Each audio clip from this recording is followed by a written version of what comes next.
Maintenant, le prochain outil, c'est la déformation. Ça encore, c'est quelque chose que beaucoup de personnes souhaitent faire. Je vais prendre mon texte, je vais mettre écrire déformer, juste l'agrandir, voilà. Et je vais prendre une police peut-être autre. Alors, qu'est-ce que je pourrais trouver qui est chouette pour déformer? C'est pas mal ça, ça peut être rigolo. Quoi qu'il y a à l'intérieur les ombres du ballon, ce qu'on va faire, c'est que je vais faire une duplication et sur celle-là, je vais dégrouper, ce qui fait que chaque forme, voilà, je pourrais scinder le tracé composite. Je vais conserver que l'essentiel de mes formes.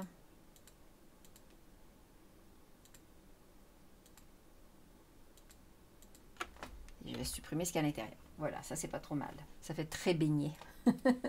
Je recrée mon tracé composite et là, j'ai mon texte à déformer. Dans l'édition gratuite du logiciel, la basique, vous n'avez pas l'outil de déformation qui est ici. OK?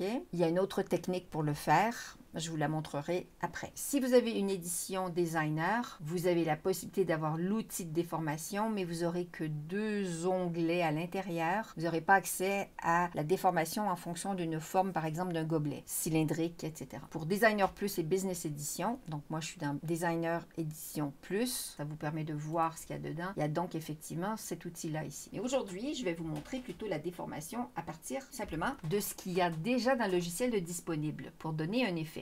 Et à partir de ça que je l'ai activé, je peux déformer comme j'ai envie parce que ça m'amène des... Vous voyez, on peut faire du coup un effet d'optique simplement en travaillant avec ça. Si je reviens en arrière, je peux très bien choisir aussi cette forme. Et là, m'amuser à jouer. Ah non, finalement, j'ai envie que le haut au milieu soit beaucoup plus important. Je suis en train de me faire un petit logo. C'est chouette. Et donc là, on a ce qu'il faut. Et au milieu, je pourrais mettre, le modifier et mettre autre chose. Je pourrais mettre la tête d'une personne, par exemple, qui ferait le haut. Vous voyez, dans ce cas-ci. Donc ça, c'est l'outil de base.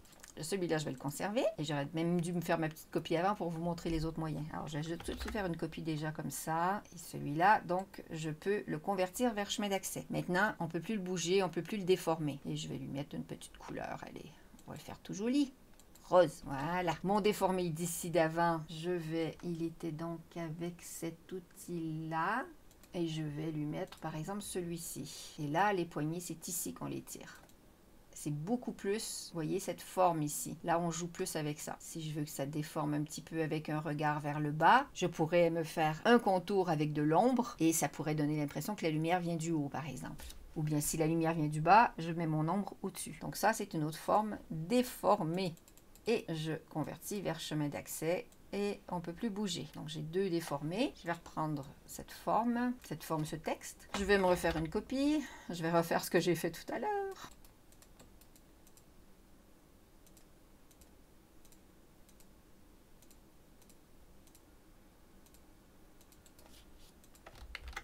Voilà, donc on a notre déformé à nouveau. Et là, je peux utiliser l'outil de déformation en lui disant, je veux que tu me déformes ça ici. Je veux pouvoir travailler là-dessus. On a plusieurs moyens. On peut augmenter le nombre de lignes et de colonnes, c'est-à-dire du coup de créer des petites poignées, parce que ce sont toutes des petites poignées qui nous permettent de déformer en fonction de ce qu'on souhaite faire. D'accord? Ça peut être intéressant, soit parce que la forme n'existe pas.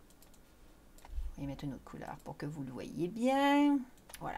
Donc, lui, il peut partir. Pourquoi utiliser cette forme-là qui est intéressante? Parce que si j'ai une forme déjà qui est faite, je pourrais prendre, par exemple, un cœur. Alors, ces formes-là sont évidemment disponibles dans les éditions payantes. Mais si vous avez déjà vectorisé un cœur, vous pouvez l'utiliser. OK? Maintenant, si j'ai envie que mon déformé rentre là-dedans, je trouve que c'est pas le bon mot pour mettre ça. On va écrire plutôt love. Ça va être plus joli dans un cœur. J'amène mon love ici. Je me mets à peu près à la dimension qu'il faut. Je vais l'agrandir au maximum au niveau des côtés.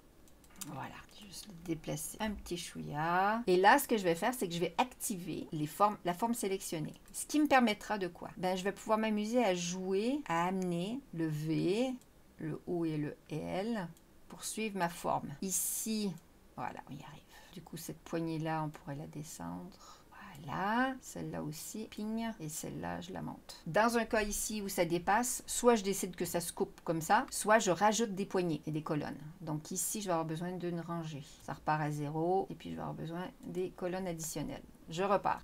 Je commence avec le milieu, ça aide toujours. mon haut. Et là, je vais remonter ça ici. Ça, je vais le descendre. L'idée est d'avoir toutes ces petites poignées qui me permettent d'être plus précis, que ça fasse plus joli. Donc ici, je vais redescendre aussi ça. Jusque là, je vais descendre lui aussi. Alors lui, j'aurais dû faire rajouter. Si je rajoute, je vais me retrouver à 0. Mais vous voyez un petit peu ce qu'on peut faire. Voilà, je peux faire love comme ça. Puis ramener mon E en bas aussi. Repousser lui. Et là aussi, le V, le descendre. Lui, le remonter. Hop. Et lui, le remonter. Maintenant que c'est fait, je relâche la déformation. J'ai mes lettres. Alors, je vais remplir mon cœur de rouge. Je ne le vois plus. Je vais le passer derrière. Tout mon texte, donc qui est bien devant, je vais le passer en blanc, comme ça, ou peut-être du coup en gris, tiens, en gris. Et là, on voit, ok? Mon love qui est ensemble, il faut que je crée un tracé composite pour qu'il soit bien ensemble. Et éventuellement, ce que je peux faire entre mes deux, c'est de faire une soustraction pour qu'il s'enlève. Soit je fais la forme, dans le cas où mon cœur serait vraiment, si mes lettres remplissent bien et qu'on voit bien la forme, on fait découper.